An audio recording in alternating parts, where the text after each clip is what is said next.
Good morning, panelists. Good morning, young entrepreneurs. I am proud to present the SBN 2H Group 1 Enterprise.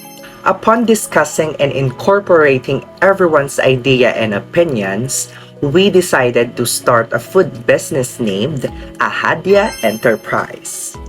This is the Ahadia Enterprise logo. The blue circle represents unity. The three hands grabbing each other represents the three departments that will effectively work together as one to achieve the future vision. The sun in the middle represents the hope and future. Ahadia Enterprise is a general partnership that contains 23 board members. The enterprise consists a general manager and the three department heads.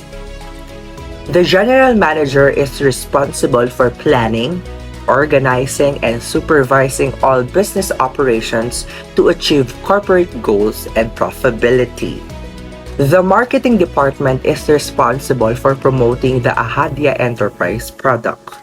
From designing compelling creative campaigns to coordinating industry events and sponsorships, the marketing department plays a very important role in fostering customers' loyalty and ensuring the long-term success of the enterprise.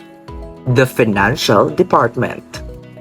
Their primary responsibility is to ensure that all financial transactions are accurate and recorded in accordance with accounting principles and guidelines. They oversee the budgeting process, preparing financial statements, and manage accounts payable and receivable. The team also collaborates with other departments to develop financial strategies and plans that helps the enterprise achieve their goals. Lastly, the production department. This department plays a critical role in maintaining quality control, managing supply chain logistics, and optimizing productivity levels to meet customers' demand. The Ahadia Enterprise product is called Sushi Moto. Sushi niya, sushi ko, sushi moto.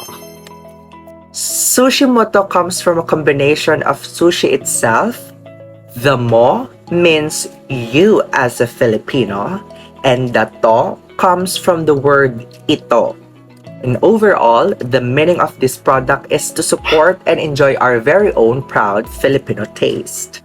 The inner packaging of Sushi Moto is a disposable plastic container, and the outer is a simple paper bag.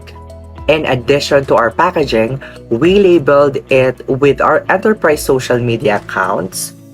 Customers can also see the shelf life and its nutrition facts.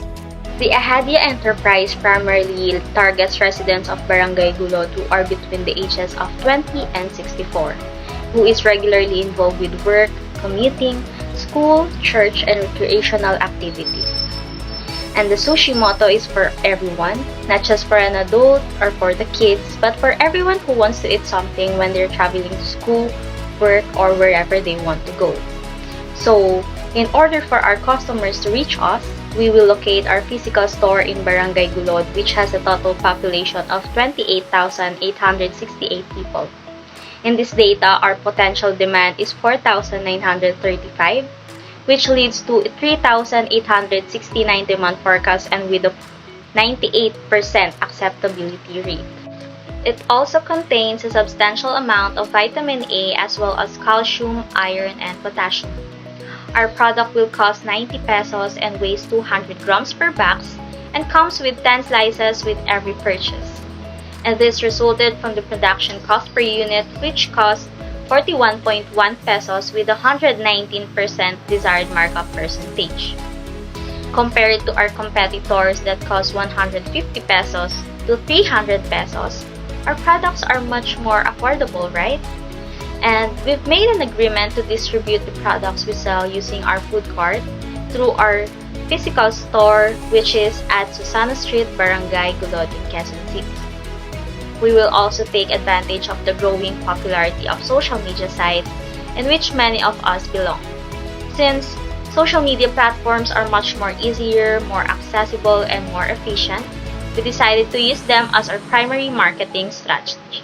Our monthly sales forecast is 480, and assuming that their buying frequency is once a month. For the current year, we will aim to sell 1,920 units with a selling price of 90 pesos, which will result in 172,800 pesos of total sales in 4 months of operation. And for the following year, we aim to sell 6,000 units with a selling price of 90 pesos, which will give us 540,000 total sales for a year. And of course, to get more customers, we are planning to offer loyalty cards that our buyers will surely come back once they have it. We also have monthly coupons that will be given for every first 10 customers every month, and they will get discounted prices depending on what coupon they have. We'll also be giving flyers in our target location, and these marketing strategies cost us 4,100 pesos for our first year of operation. And now for the production highlight, let's start with key processes. First is preparing, production, food packaging, and lastly, distribution. In order to turn the raw materials into finished goods, which is our product, Sushimoto, it comes with different processes from planning, purchasing, producing, and quality checking. The next one is key resources. Ingredients are one of the main key resources of the enterprise because it serves as a core asset of the product. Since we combined two different foods from different countries, we had to make sure both the ingredients would perfectly combine to create an innovative product that was new to the market. And since combining two products is a risky move, checking the right ingredient was dominant. To help the business grow, an enterprise requires brilliant sales and marketing people. Thus, we consider sales and marketing people to be the key enterprise resources. This will provide the perfect strategy we can use to reach our target market. A balanced team of marketing and sales will lead the enterprise to a profitable business and further plan the development and create a sales plan while maintaining customer relations. Let's now proceed to quality control process. Our enterprise Ahadia nurtures health, safety, and the quality of the product. Our enterprise quality control focuses on maintaining the functionality of the quality management system. As a firm, our enterprise is continually reviewing and improving our system to ensure the quality of the services we offer. The internal quality management is managed by the production team. It is given the responsibility of reviewing systems, issues, employees, and maximizing technology. Our enterprise always assure our customers that the products that they will avail in the store are made with love and produced with quality craftsmanship. And for the last production highlight, the production cost yearly and per unit. As you can see in the table, it shows the total production cost for the year 2023 amounts to 78,745 pesos and 43 centavos. That is a sum up from direct materials, direct labor, packaging, transportation expense, production supplies, rent and utilities, and depreciation of production equipment. Production cost for the year 2023 is then divided by the projected number to be produced annually, which is 1,920 units. And below the units to be produced is the total of production cost per unit amounts to 41 pesos 0.1 centavo. A detailed cost analysis is crucial for the success of any starting business. By performing a cost analysis, we can determine the total cost associated with starting and operating our business. It is essential for budgeting effectively, identifying potential risk, making informed pricing decisions, and supporting long-term growth. A cost analysis can help ensure that our business has enough capital to cover expenses and avoid running out of money. And now let's go to management highlights. So for our management highlights, first, our Gantt chart of activities. So our enterprise has activities from August 2023 to January 2024. On August 2023, our enterprise will focus on securing our legal requirements, buying of tools and equipments, securing our suppliers, applying for health certificate, and have our soft launching. We'll focus on checking raw materials inventory level, review sales performance, monitor social media engagement for the next months in 2023. On January 2024, our enterprise will focus on ordering new batches inventory from suppliers, pay monthly bills and invoices, and will review our sales performance monthly. Now let's go to the social outcomes activity. So to achieve the SDG goals of our business, which is the SDG 3, good health and well-being, Ahadia Enterprise will have a Zumba class for everyone who is interested to join. After that, we will give them our product to serve as their snack, and we will conduct it on the month of May every year. Now let's go to the administration expense. So for our administration expense, we have salaries and allowances, training expenses, transportation expenses, office supplies, license, permits, and registration expenses, enterprise shirts, enterprise lanyard, social outcomes expenses, rent, and depreciation of food stall, with a total of 44,642.33 pesos. So for the capital contribution, our capital contribution will be divided by the number of our members. So each member's portion is 4.35%, while each member's contribution is 2,700 pesos, with a total of 62,100 total capital contribution. Now let's go to the startup capital. So for our startup capital, the total startup asset is 7,757.99 pesos, and the total startup expenditures is 47,202.98 pesos.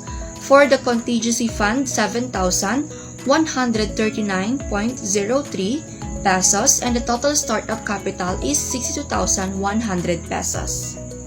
Let's now proceed to the financial statements. So the table shows the projected balance sheets of Ahadia Enterprise. So for 2023, the total assets and total liabilities and partners' equity is 114,151.23 pesos. For 2024, it is 391,153.93 pesos. For 2025, 680,798.67 pesos. For 2026, 983,757.25 pesos.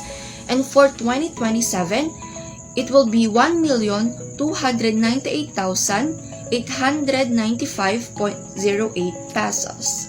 Next is the projected income statement. The projected income statement of Ahadia Enterprise comprises of total sales of 172,800 pesos, less cost of goods sold of 78,745.43 pesos, and the gross profit is 94,054.57, less operating expenses such as marketing expense and administrative expenses of 42,003.33 pesos. The net profit of Ahadia Enterprise for 2023 is 52,051.23. Now, let's go to the cash flow.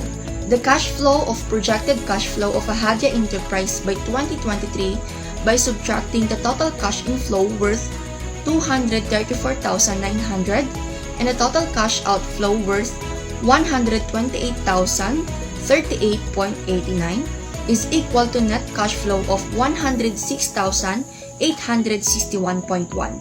The sum of net cash flow at the beginning balance of 0 is equal to ending cash balance worth 106,861.1.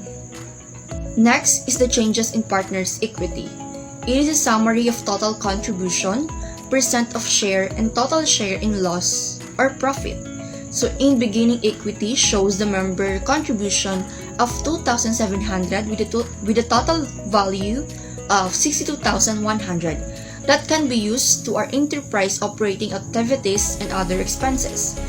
The total share of profit or loss has a total of 42,003.33 pesos, equally divided among the 23 members of our enterprise with 1,826.23 each, and the entire ending equity is 104,103.3 pesos.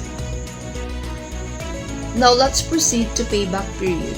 The formula for initial investment is initial investment amounting of 62,100 pesos divided by the net income of 52,051.23 pesos and multiplied by 120 days is equal to 143 days, meaning 143 days length of time to takes to recover the cost of an investment to reach a break-even point.